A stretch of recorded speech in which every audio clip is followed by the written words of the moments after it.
There's no feeling more intense than starting over. If you deleted your homework the day before it was due, as I have, or if you left your wallet at home and you have to go back after spending an hour in the commute. If you won some money at the casino and then put all your winnings on red but it came up black. If you got your best shirt dry cleaned before a wedding and then immediately dropped food on it. If you won an argument with a friend and then later discovered that they just returned to their original view. Starting over is harder than starting up. If you're not ready for that, like if you've already had a bad day, then what you're about to go through might be too much. Feel free to go away and come back. I'll be here. Alright, thanks for coming with me on this trip. I'll understand if you have to take a break at any point. Just find a safe place to stop and quit the game. And don't worry, I'll save your progress, always, even your mistakes.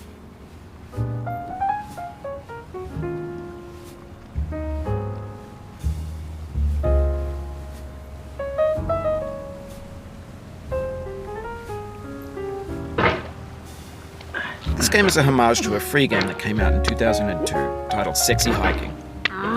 The author of that game was Jazzuo, a mysterious Czech designer who was known at the time as the father of B games.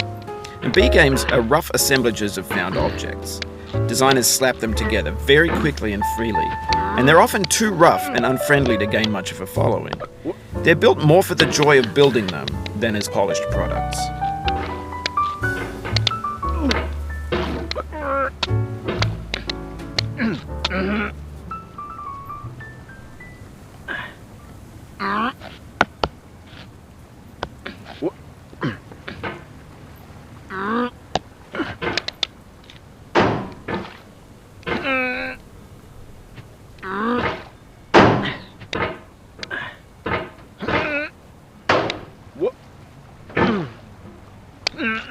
In a certain way, Sexy Hiking is the perfect embodiment of a B game. It's built almost entirely out of found and recycled parts, and it's one of the most unusual and unfriendly games of its time. In it, your task is simply to drag yourself up a mountain with a hammer. And that act of climbing, in the digital world or in real life, has certain essential properties that give the game its flavor. No amount of forward progress is guaranteed. Some cliffs are too sheer or too slippery. And the player is constantly, unremittingly in danger of falling and losing everything. Anyway, when you start Sexy Hiking, you're standing next to this dead tree that blocks the way to the entire rest of the game. It might take you an hour to get over that tree, and a lot of people never got past it. You prod and you poke at it, exploring the limits of your reach and your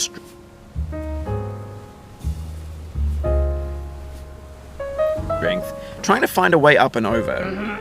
And there's a sense of truth in that lack of compromise. Most obstacles in video game worlds are fake. You can be completely confident in your ability to get through them once you have the correct method or the correct equipment or just by spending enough time. In that sense, every pixelated obstacle in Sexy Hiking is real.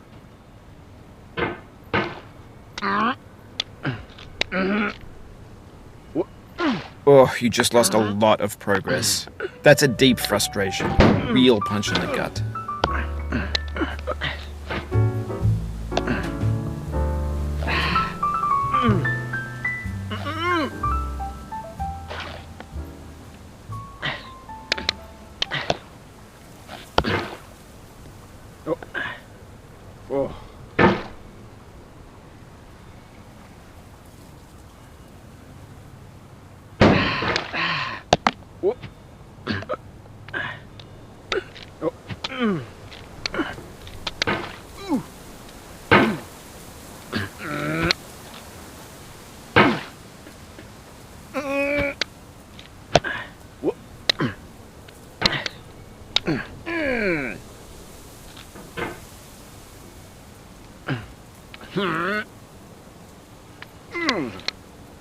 The obstacles in Sexy Hiking are unyielding, and that makes the game uniquely frustrating. But I'm not sure Jazzuo intended to make a frustrating game. The frustration is just essential to the act of climbing, and it's authentic to the process of building a game about climbing. A funny thing happened to me as I was building this mountain. I'd have an idea for a new obstacle, and I'd build it, test it, and it would usually turn out to be unreasonably hard. But I couldn't bring myself to make it easier. It already felt like my inability to get past the new obstacle was my fault as a player rather than as a builder. Imaginary mountains build themselves from our efforts to climb them, and it's our repeated attempts to reach the summit that turns those mountains into something real.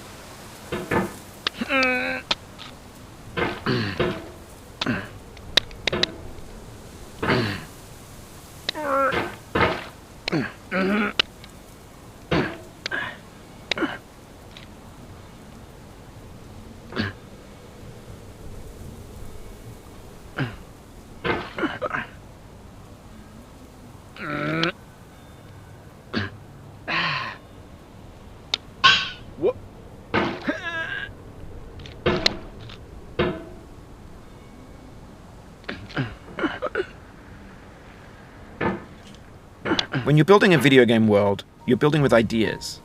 And that can be like working with quickset cement. You mold your ideas into a certain shape that can be played with. And in the process of playing with them, they begin to harden and set until they're immutable, like rock. And at that point, you can't change the world. Not without breaking it into pieces and starting fresh with new ideas.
You've done this part before. You know it's possible.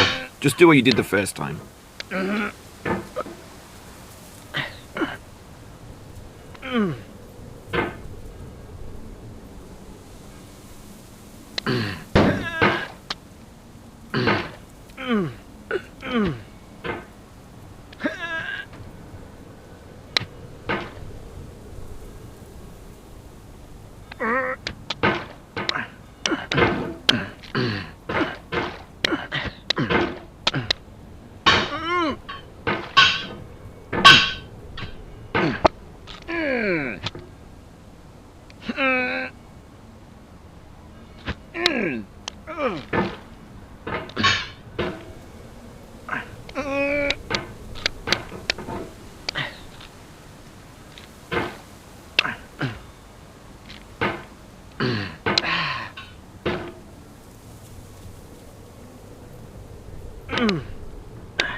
Oof, sorry about that.